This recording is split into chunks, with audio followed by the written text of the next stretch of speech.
you guys think that this is not ordered, that last song I've never heard. I know Jessica was practicing it, but I've never heard that song. That was awesome. It was like she took it out of my notes. I'm like, God, you are so good. You are so good. And that's my prayer, that today when you leave, you're never the same. You will not be the same. You'll not look at your family life the same. You'll not look at your career, your work life the same. And definitely you will not be the same person in church after today. But like she said, I'm a mother of two. She asked me to speak because she said, she said we wanted to deal with juggling life. And I said, well, when she first called me, my comfortable thing was I thought she was going to ask me to sing. And when she said, I would like you to, and she said, speak, and I went, what? What? Anyway, so I said, well, let me pray. Let me pray on it because I didn't want to just jump in, sure. I mean, I prayed and I said, God, I need you to move. I need you to tell me because I never want to get in front of anybody if I don't have anything from him. Nothing from me because in and of all of ourselves, we're all a mess. And I said, God, I don't have anything to give but what you have. So I prayed. I've been praying. I've been praying and praying, and I said, God, help me. And so the titles kept coming. It kept coming, and I said, oh my, I was getting all confused. I said, Lord, what do you want here? Well, I told the lady I was talking to earlier, I said, I know nobody has this message because I tried to Google it and see if I could get some pointers, but it's not out there. I said, thanks. So, to the digging I went. And this has been for a long time now. And so dealing with my life, my personal life, I work a job. I've been working at my same job for 24 years. I'm an Allstate agent. And very busy, very hard job. And I'll work and do that job. And I tell sometimes I'm flying out of the office. I'm going to my church, throwing off everything, trying to get I don't even stop. I run right on the stage. We get ready. We're practicing. We either have church. We've got something. So busy. Busy. There's no words for my life. So when she said, I want you to speak because you do all these things. You're one of the few pastors' wives that work like an inside job at like a 9 to 5. I have to be there. Praying. I'm praying for my release, but he isn't doing that yet. But anyway, I'm going to start with this. And like I said, it's my prayer that your heart's open. I am not a speaker. I sing. I can talk while I'm singing, but this is not my comfortable place, so y'all just bear with me. But anyway, the title that he gave me was Becoming the Woman God Designed. Now, I will tell you this. I had a vision of this chain, and I know that we're always dealing with chains breaking, but in this vision, the chain was intact. I don't know if you've ever seen it, but there's some of these huge chains. The one I seen, it was sparkling silver, and it was these huge links, the kind that can pull these big, huge tractor trailer things out, huge. And when I saw it going to pull the thing out. And when it did, they checked the chain, everything looked shiny and beautiful, but it broke. And when you're putting that much tension on that large of a chain with that heavy of a piece of equipment, when in my vision I saw it went whirling. When it broke, it went, like woohoo, that whirling sound. And it was pinging off of everything, hitting everything, and I was like, oh God, what is this? So then that brought me to this. That's our life, is that chain. I brought this baby chain that my husband thought he was helping me getting. So Jessica, bring it over here. I wanted a big one, but he brings me this. He thought it was white and it was cute. But in this chain, we have links that are in it. One of them is our family life. One of them is our work life. And one of them is our church life. If any one of those 3 links are not intact and not healthy and not good, so goes your life. If that pressure, which you know as being a mother, a lot of you are mothers in here, those of you who are not a mother, you still have pressure too. It doesn't matter. But when that tension starts pulling, that's when you see people either walk away, leave the church. I've tried this, it's not working. I don't understand. Why am I going through all I went through this week? I mean, if I was in that shape, I would be going, are you serious right now? But it is okay. I mean, I told them just briefly, I said, I had a thing at the Hattiesburg Speedway I had to go sing at, the national anthem. I'm there, and a piece of dirt with bacteria must have flew and got in my eye. Go figure. So my eye, I wake up the next day, my eye's like all swollen and all. Long story short, from last Friday to yesterday, I look like I've been punched in my eyeball. And I said, well, I can't even see out of it good. So I had to blow these notes up so big so I could see. My husband's like, honey, what are you doing? How long are they giving you, all day? And I said, no, I had to blow my notes up because I couldn't see. So I'm dealing, all this, hurricane, y'all know I work insurance, so a hurricane, all this stuff. So I called her, I said, you know what? No. I said, no, nothing's gonna stop this because I know God's gonna use it. But, so that to say this, here we are. Romans 12:2 is where we're gonna start. He says, stop imitating the ideals and opinions of the culture around you, but be inwardly transformed by the Holy Spirit through a total, what Pastor just said, total reformation of how you think. This will empower you to discern God's will as you live a beautiful life, satisfying and perfect in His eyes. That seems so unattainable, to live this beautiful, perfect life in His eyes, but it is. You can get there. You can't draw your meaning and value out of your marriage, your family life, your career, or your church. You have to have your value. Your value has to be rooted and grounded in Him and Him alone, or you're no good to do all those three areas. This can only come through a life transforming relationships with the Holy Spirit. Your life, as I said, is illustrated by this chain. Every link is interlocked to the next. If one link is weak, the entire chain's strength is affected, and that is you. Your whole life is affected if one piece of that is weak.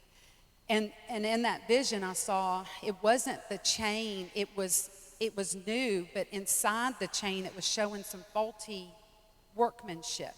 Like it was deep inside that you couldn't see on the outside. So everybody sometimes looks great on the outside, but there's stuff going on inside that you don't tell anybody. A lot of people will not go there. They don't want to tell anybody because they've either been burned or hurt, or you open yourself up to somebody and then all of a sudden they're mad at you, don't go to your church no more, and they're telling everybody about your business and all this stuff. So it's caused people to clam up, and that's not good. It's okay for you if somebody's talking about you, because if you knew how much you were going to be blessed when somebody is talking about you, you would pay them to talk about you. So, although it is embarrassing or it may hurt your feelings, God's got them. You don't even have to worry about it. But you've got a blessing coming. Prepare for it. Get ready for it, because it's coming. But how do I ensure that every link in this chain is strong? We're going to talk about this. How do I walk as a woman of God in the Spirit in every area of my life, not just when I'm at church, but every area of my life? Romans 8:5-6 in the NLT, those who are dominated by the sinful nature, they think about sinful things. But those who are controlled by the Holy Spirit think about things that please the Spirit. So letting your sinful nature control your mind leads to death, spiritual death. But letting your spirit control your mind leads to life and peace. And what consumes your mind controls your life. Wherever you spend thinking all the time about, just meditating on it, that is what controls your life. But in these three areas, we're going to hopefully learn to walk in each of these areas with confidence and boldness. That you're confident that God's going to take you where you need to go in all of these areas, that you're going to be able to accomplish what He wants. The only way to become the woman God designed is to walk in the Spirit. And we need that to flow And we need to be Spirit-led in each one of these. It's God's design for us women to flourish in our lives. And I know we hear that so much, but sometimes we're in, sometimes we're out. Sometimes we're victorious and everything's great, and sometimes we look like we've lost our best friend. That is not walking in the Spirit. That is not. And not saying fake it till you make it. It's saying I'm going to get there. I'm getting ahead of me. But don't focus on your adversaries. Do not focus on things that are going wrong. If we keep our focus there, that's what the enemy wants, because then he starts hindering our walk life in the Spirit. But we need to focus on God's possibilities and prophesy to those circumstances. Prophesy to the chaos going on around you. I don't know about y'all, there's a lot of chaos going on in the world right now. We need to be prophesying instead of getting angry and getting mad and I mean, just golly, I have heard so much from so many different views of what's going on right now. I am blown away that the church should be having more prayer meetings right now in the church than they've ever had. But when you have a prayer meeting, you can't get nobody there. A handful will come because they're not understanding what's happening when they pray. But we're going to get there, and I'm going to show you what's happening when we get there. But the first thing we're going to talk about is your family life. Family is the basic building block of society. You're creating a community in your home that your children will one day use when they leave and go out and become ambassadors for Christ in this world. You are the one that you're sowing into those children. God gave them to us for that reason. That's why he gave them to us, to raise them up to worship him. You may not have had the privilege of being raised in a Christian home, but now you're saved, but you have a chance to let your children be raised the way you didn't get to be and say, I'm going to cover this home. I am going to make sure that nothing is going in these kids, that God, I'm going to give them the foundation that you have asked me to give them. Now, they can drift away. I have one child that is drifted. He's not anti-God by no means, but he is out there. I mean, it's just like he took me to lunch the other day and told me, Mom, I set myself down because I didn't feel right in dealing with what I'm dealing with, and I couldn't do it. I cannot fake it. I'm not a faker. I cannot do it. So he said, I just exited. And it's a shame because he's an amazing worship leader. But definitely keep my child lifted up. But like I said, I did everything. My husband and I did it, playing the word in our home, and TBM was just a thing in my house. And it doesn't matter. Sometimes the enemy can try to get in. But you know what? You do it, because he said, the word says, train up a child in the way he'll go, and he'll not depart from it. Remember, how you act as a parent, you train your child. So even though one's out there, it doesn't matter. He still comes around. He still calls his mama and takes his mama to eat. He has bought me so much jewelry. I don't know why. I don't know. He's just loving on me. And I think it's because he knows my heart has been ripped in two and broken over this. But God. I wouldn't be standing here if I was the girl I was about 10 years ago. I am dependent on God, because that was a big, huge blow to us, or church. I mean, it was huge, but it doesn't matter. God's got that. But am I setting, or are we setting a godly example in front of our children and spouse? If I try to be the Proverbs 31 woman 1 minute, and the next minute I'm acting like just any other worldly woman that's out there, up and down, hot and cold, in and out, something goes wrong, fly off the handle at your child, fly off the handle at your husband. If I'm doing that, then I'm losing credibility in my relationship with Jesus in front of them. I mean, and it's not that we're going to be perfect, but if you do kind of raise your voice just immediately, this is my prayer that's going to happen. God, forgive me. What was I thinking? It's like my husband says. He said, we will do things to our own family, speak to them ugly and yell at them, but you wouldn't dare do that to somebody in the church. And that's not good. We should honor our family and our home life. If we can't live it there, how are we going to be good to live it in the church and live it in the workforce? Because when somebody makes you mad at work, same thing could happen. But don't focus on yourself. The more you do, the more distracted that you're going to be from the path that God has for you. Don't everything's not about us. And I went through life a long time. It was kind of like I've heard Joyce Myers get me, all of it. And I felt like, golly, I'm doing this, I'm doing that. And now this was years ago. We've been married 32 years, so I've had a long, long time of ups and downs. And I would, God, I'm just so tired. I'm always having to do everything. He's always at the church. I'm always doing everything. I have to do it all. Wah, wah. And that was how I was. And then I'd get myself together. What am I thinking? What am I doing? But I would do that. So I'm telling you, it's not like you're alone doing this. I mean, people go through stuff. Just not everybody tells you about it. But God's plan for us in our homes is to minister to our families. We can't be a minister to our families if we're a mess. But the more you know him and commune with him, the more the Spirit's going to make you like him, and the more your family's going to see him in you and want to imitate you. So your little kids are going to watch you. Our little Ethan, my little 2-year-old grandbaby, whose birthday is yesterday, it was over playing with a little toy. And I was sitting with Addie, telling her, I said, Grammy's eye hurts. I don't know what's wrong with it. It was all swollen.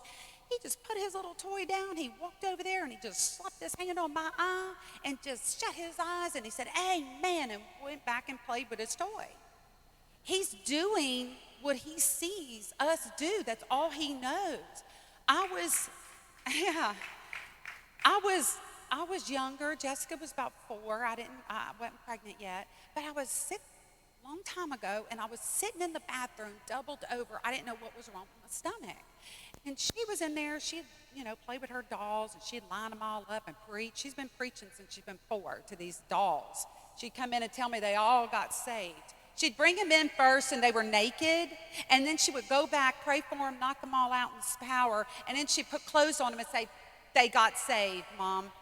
And I loved it. But she'd come in, and I was sitting there doubled over praying. I was saying, Jesus, touch me. She'd come in, and she moved my hand. She said, move. She laid her hand on my stomach, and she said, Father, in Jesus' name, touch my mommy now. In Jesus' name, she said, now get up. She didn't even have a question that it happened, and it did. It did. I called my husband and said, you're not going to believe what just happened. But that's what I'm saying. Let them see you. Let them see you when something goes wrong. You immediately go to prayer. And that's no matter what comes your way, go in your prayer closet. When your family and your children see you do this, they're going to mimic you. When they grow up and things start going wrong, they're going to go. And they're going to say, wait, Mom goes in her closet. Dad goes and prays. I need to go pray. So it's like one day I didn't know where she was, and I'm looking around for her because she was a teenager. And I said, well, where's Jessica? I opened up the door, and it was every parent's dream that your child is in there reading the Bible on their own. On their own. I think she was about 12 or so. And nobody made her, nobody coerced her. I just said, oh, I'm sorry, and I shut the door, and I'm on my face in the floor in the hallway, just thanking God, because that's your desire and your dream, that they do this on their own after watching you. Even with sometimes, we don't do everything right, but, we're still trying. But walk in the Spirit when dealing with your family. If you get upset, go get alone. Go get alone, because God wants you to come and be still. And that's something that's like a dirty word right now. Everybody cannot be still. There's so much going on in here. There's so much going on in the world. There's so much distraction right now that nobody has time to just go get still. But we have to make time, because that's where strength is going to come. That's where His presence is going to come. Listen to this. When you're in that prayer time, you imagine getting still, Isaiah 30:21. Your own ears will hear Him. Right behind you, a voice will say, Patti, this is the way to go. That's the way to go. You'll know to go to the right or to the left because you got quiet. It's not about just being in that closet and you doing all the talking. You go in there and you just say, you know what? Simple. God, I need you. God, I want you. I am desperate for you. Please come. I need you. And if you'll get quiet in that moment, I'm telling you now, if you don't feel a rush go through that room that you're in, or that closet that you're in, or that car that you're in. I am not standing here. You will feel him. You call him, he's going to come running. But you have to just be wide open to hear him and to feel him. It's amazing what happens in these times, but we have to learn to hear his voice. This is his design for us, to be fervent prayer women. And the word and fervent prayer, and I even go further and say hot prayers, hot prayers is the key to success in our life. But the only way that you'll know satisfaction, real satisfaction, is having this time with him. But I ran across this statement: when you fix your thoughts on God, he fixes your thoughts. So our thought life sometimes gets messed up. We think things we shouldn't. We might be, we've got to get out of that. We've got to not think bad. Oh, this is going to happen. Oh, that's going to happen. With all this COVID going around. Oh, I'm going to get COVID. You cannot speak that. You have to focus on God and say, God, why am I thinking these thoughts? I'm above and not beneath. I'm the head, I'm not the tail. I am a child, a daughter of God. I know that I walk in health and wholeness, and I declare it and speak it no matter what. It doesn't matter if I have it or not. It doesn't matter what is going on. I could have a broken leg, and I'm going to declare that it is not broken, because he can heal it fast. And I saw a little girl at our church had a broken arm. It had just happened. We laid hands on her, laid hands on that little cast. They had to go back and have it checked because she's so small. They x-rayed it, and they said, well, it's not broken. Took the cast off, and everything was fine. You have to not just, oh, well, we got to go through 6 weeks, we got to do the cast. No, you believe for miracles to happen. God, no, I don't care what the devil did, because what he did and he meant for harm, God's going to turn it, and now we testify about it. And that's what he's trying to do in our life. But you're constantly teaching your family, walking in front of them. And daily life in the Word. The Word in your life daily is like taking a shower. I say this a lot, and I know our people hear it a lot, but when you're in the Word, it's like being grimy and dirty from the day. Like when I was at that racetrack, it was all, smoke flying, dirt flying, and I ran, and all I want to do is get in the shower and get cleaned up, because you feel yucky and dirty. Well, when you're out during the day, you're out in the elements. You're not in that protective home that you've created. You're not in that little piece of heaven on earth that you've created as at home. But when you go out, you come back in, and you don't know what you're bringing in with you. So you go in that Word life. Me personally, I'm just kind of radical. I'll say 7 years now, have been listening to the Word. And when I tell you listening to it, I sleep to it. I've got my daughter doing it. I sleep to it. I get up in the morning. It's the first thing goes with me in the bathroom. Psalms for 30 days that Pastor Rod had asked us to do. My husband asked us to do Proverbs for 30 days. We just kept doing it. And I keep it playing while I'm getting dressed. And you know what's so funny? And I'm gonna be very honest here. I used to have a bad time getting dressed. This stuff, and I have had a hard time getting dressed. And sometimes I would be 2 hours trying to get dressed, and nothing looked different. My husband said, nothing's different than what it was. But let me tell you what's happened. I know, we're ridiculous like that. But let me tell you what's happened.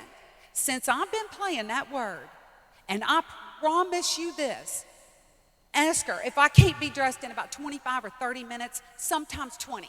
I don't know how. I said, oh, I know, you're trying to distract me from my Word, because I was getting about a good 2 hours in it. And so it was like, well, I'm not going to put electricity in her hair today. I'm not going to do this. I need her to hurry up and get away from that Word. So I just pick it up, bring it in the kitchen, while I'm getting all my little stuff I have to do, getting ready to walk out the door. It plays in my car on the way to work. I am saturating in the Word. I'm telling you now, if I had not started doing that, and when I did, I don't know how many now, probably thousands of people that I have told this to. This has been 7 years of me telling anybody who will listen. I saw a vision of the Lord one day, and he literally took, because I was, saying, God, I don't have time. I don't have time to drive. I can read at the stop sign. What am I going to do? I don't have time. I don't have enough time in the day to stay in the Word like I desired to. He took I saw a hand with a cell phone in it and just tilted it and said, people are going to be without excuse to stand before me and tell me you had no time to be in the Word. And when I heard that, I said, what? What do you mean? What is a cell phone? And I knew my Bible was on there, and I went to my Bible. And nobody that I know as of probably a year ago, nobody knew that it played. Everybody that I still tell people today, they go, what? And I'll take customers and I'll take their phone and I'll say, look, it plays for you. Let it go in your spirit. So anyway, I saw this little thing up there, long story short, a little speaker. So I hit it and I said, oh my God, it's playing. So that's where it all started. And I said, well, I got this. I've got this. I'm going to read and I'm going to study and I'm still going to do what I do, but I'm going to play the Word. Because I figured I would just IV it. Just like when you can't eat, you go to the hospital, they put IV in you until you can eat. And they make sure that you're getting nourishment. Well, I said, Lord, nourish away. I need all I can get. So I started doing this. Still do it today. I will not sleep in a hotel room. I will not sleep anywhere that word's not going, because I don't know any nonsense that went on in that hotel room. So I make sure it's covered.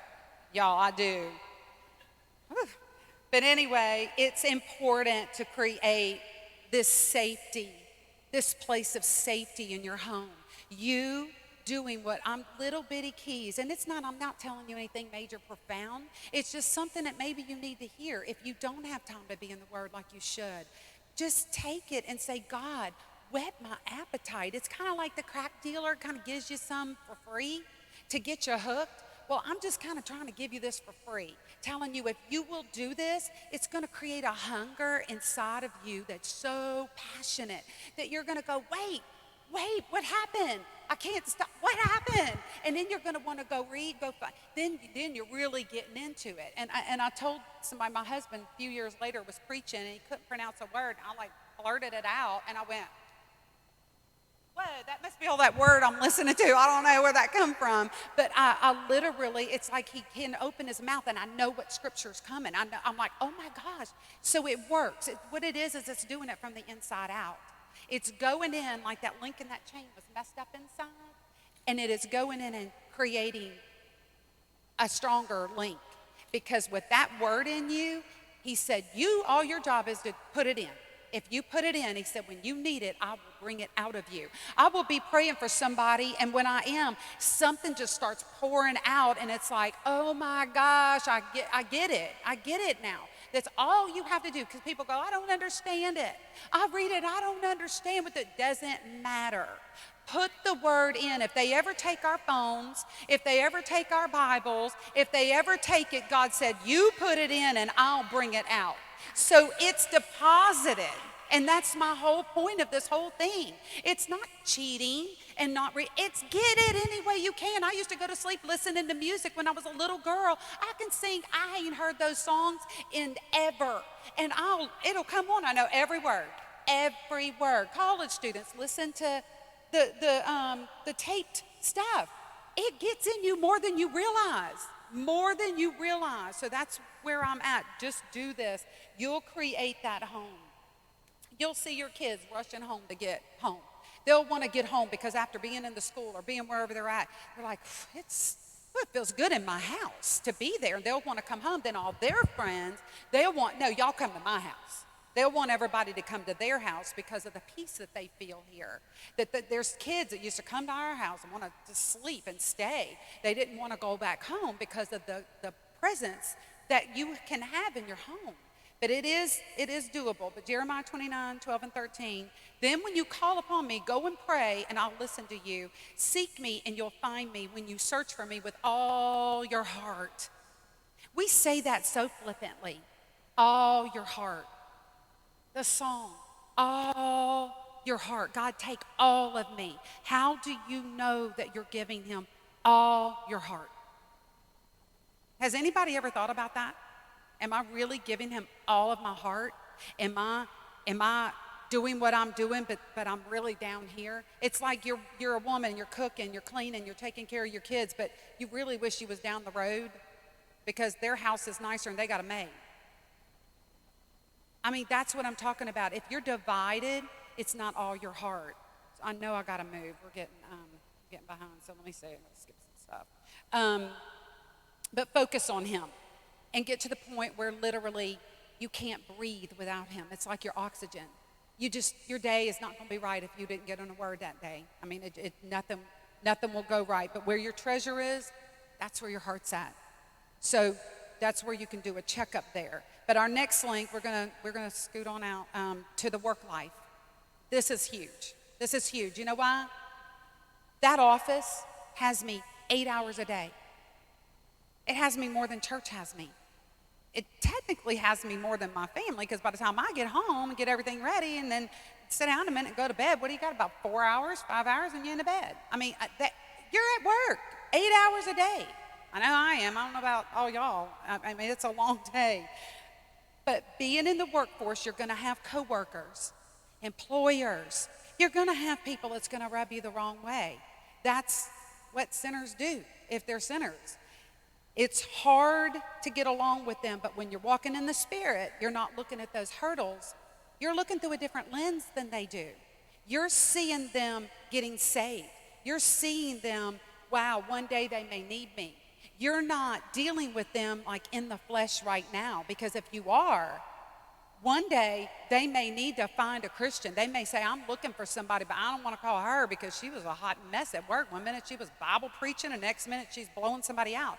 You've got to be steady with this. But walking in the Spirit in that office, walking in the Spirit every day when you're in there. And I'll tell you this, after 24 years at my office, they changed the entire quoting platform. When I tell you, they just may as well have just taken me and put me at another insurance company, because I did not even know what was going on.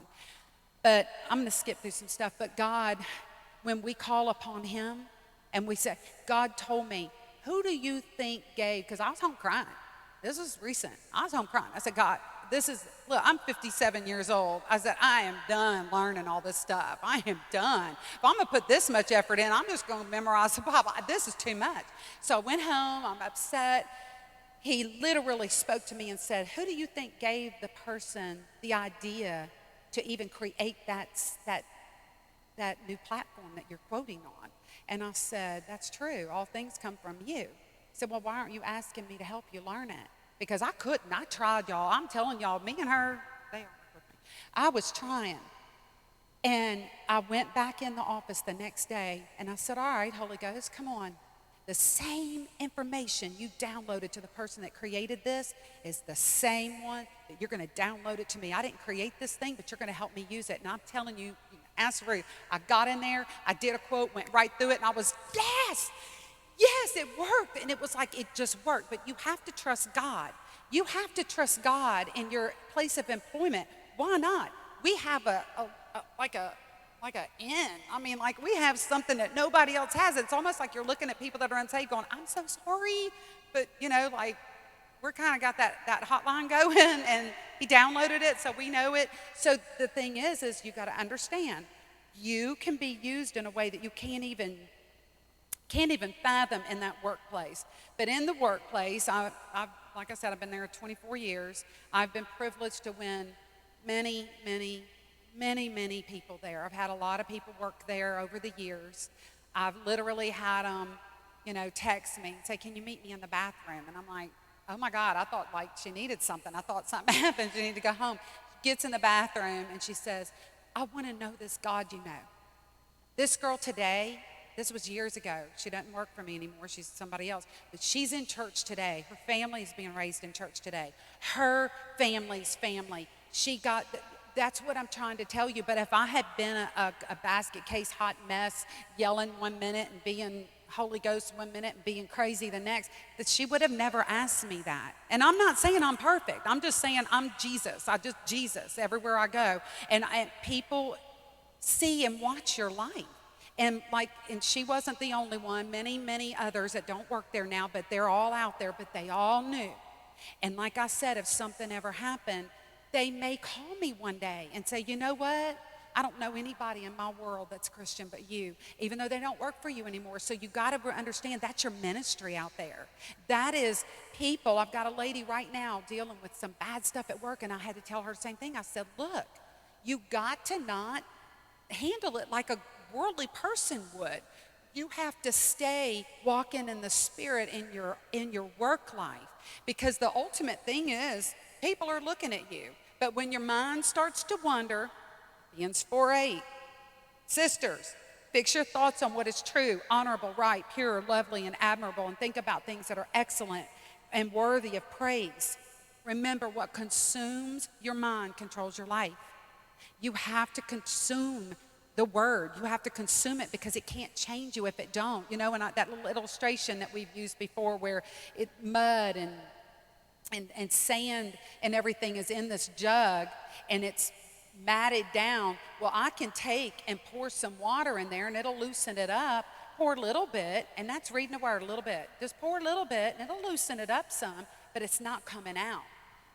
What I'm talking about doing is taking the hose and putting the hose in there and letting it run until all that stuff starts coming to the top. It's going to start raising to the top. And don't think it's strange when you're starting to go what's going on?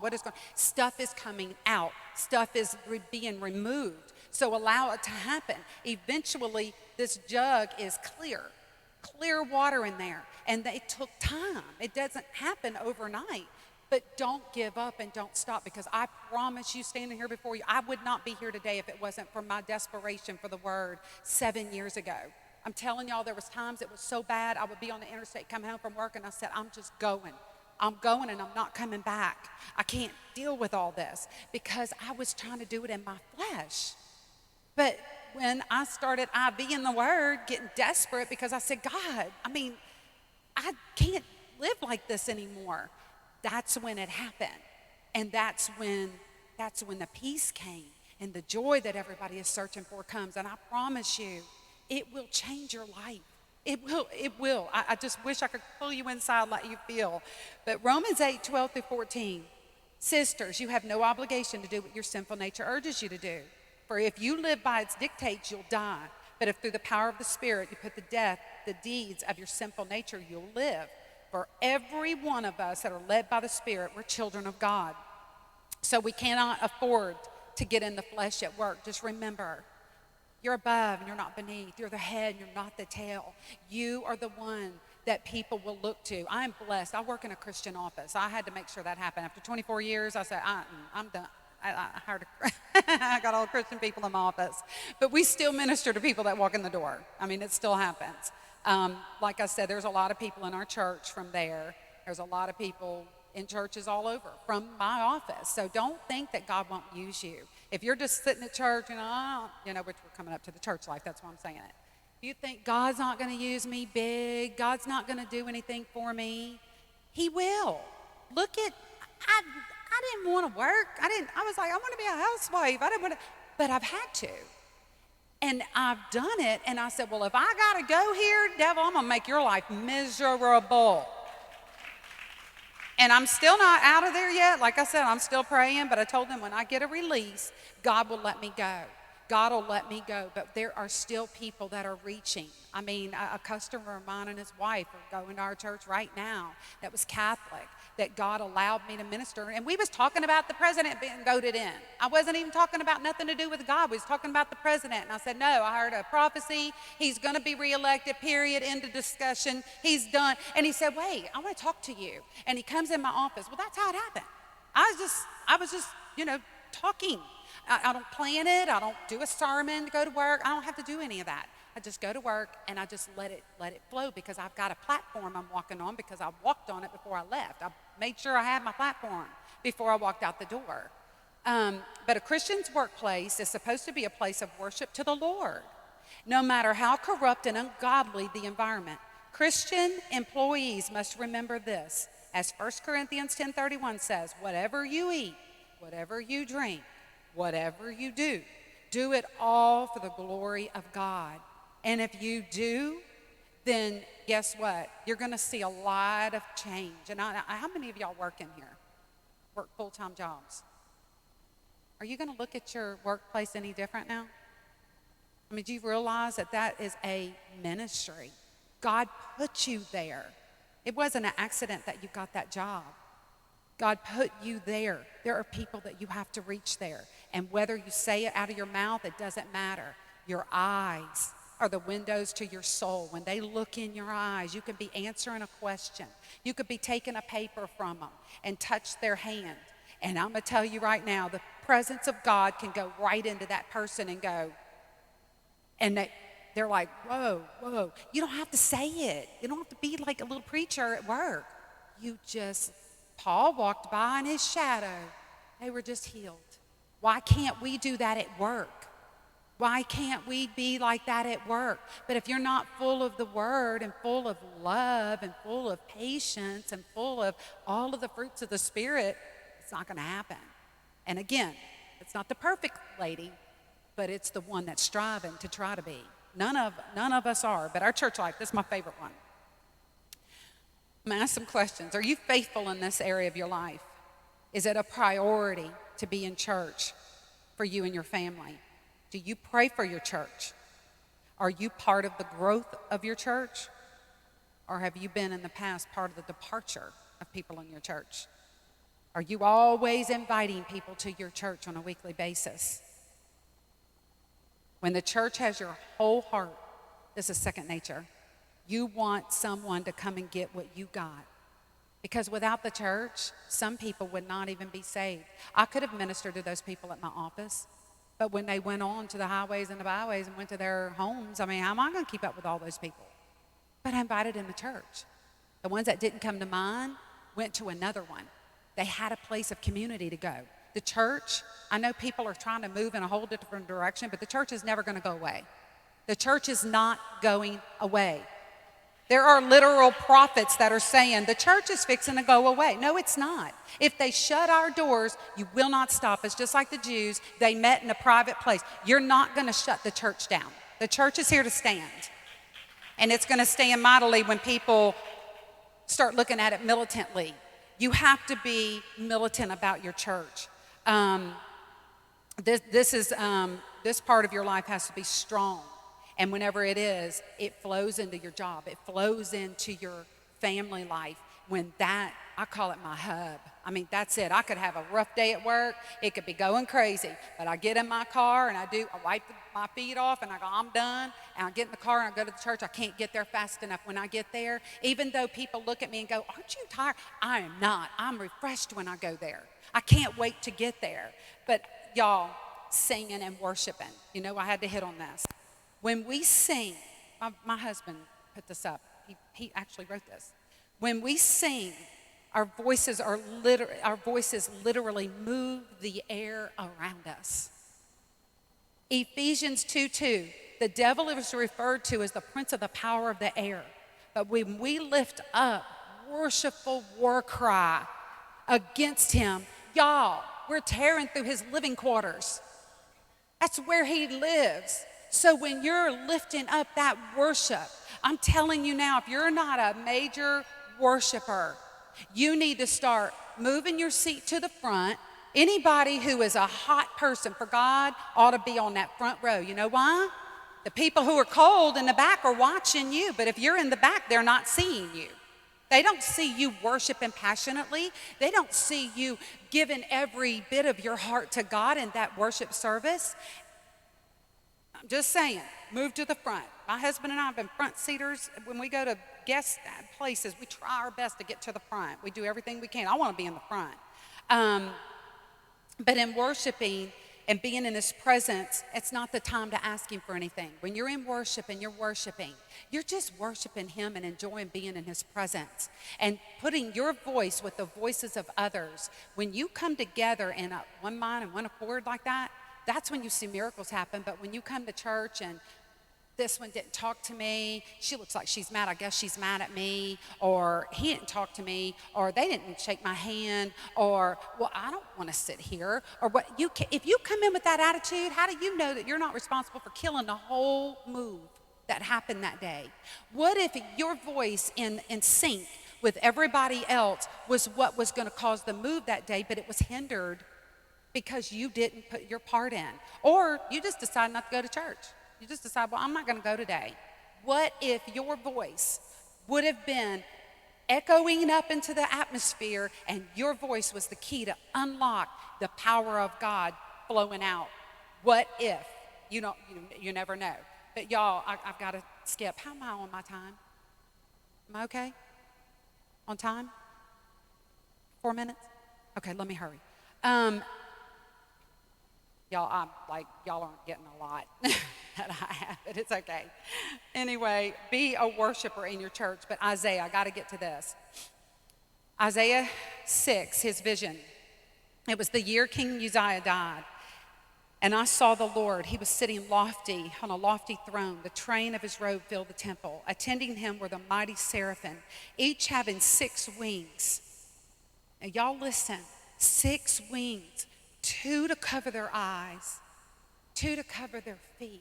That's everything you see and everywhere you go in his presence, covered, even the angels. And their wings, the other set was to fly around, and holy, holy, holy is the Lord God Almighty. Whew.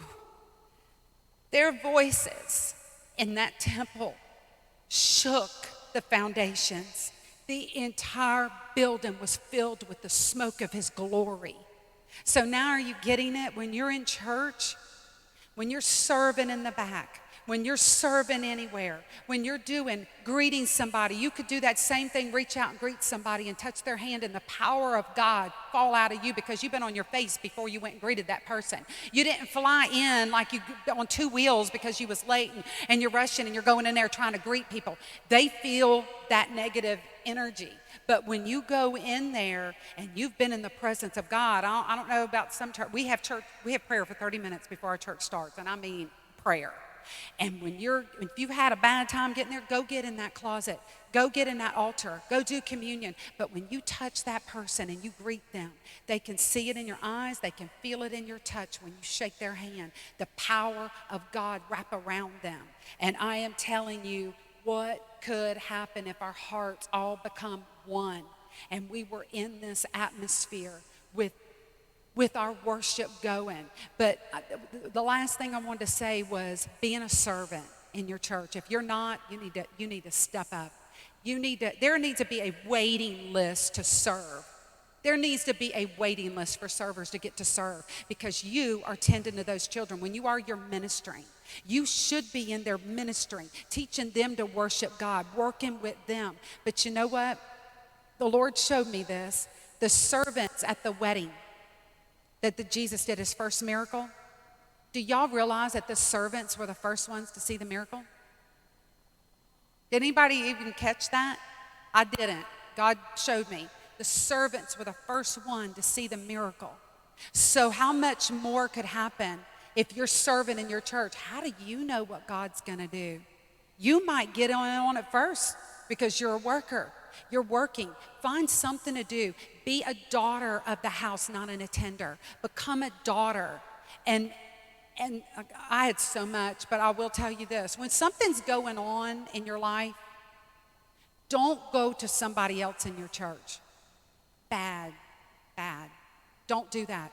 Because now you've went to somebody and you've planted a seed about somebody else.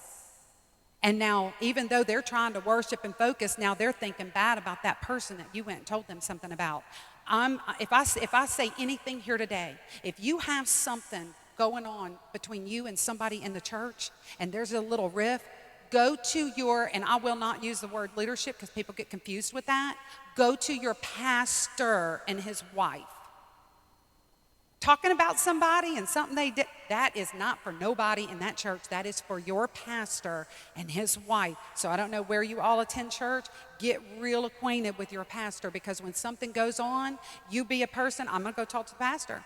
I'm going to go talk to the pastor. I'm not going to be involved in gossip, because I'm telling you right now, gossip and talking about someone else, even if it's true, will kill the spirit in the church. You're not walking in the spirit at all if you're able to talk about someone else's faults and someone else's mess ups and somebody else who knew better and shouldn't have done it. And I'm going to tell you something. I've had people before that I would say, oh, God, I don't know what's going on. And God even told me, so I'm not telling you anything, I'm not telling myself. Do not talk to anybody but the pastor. That's his right to know that some rift is going on so it can get handled, so the power of God can flow.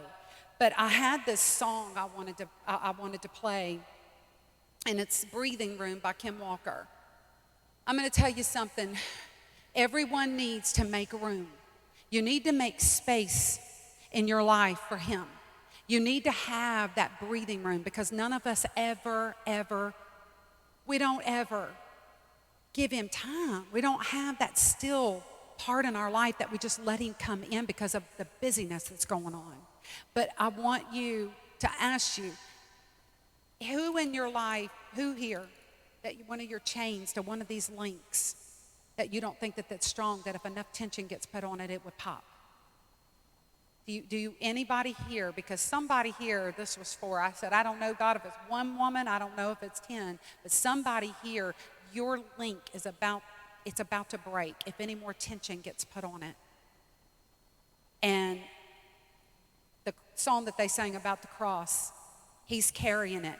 We can't carry a 300-pound cross. A Roman cross weighs 300 pounds. We cannot carry it. But he is with us.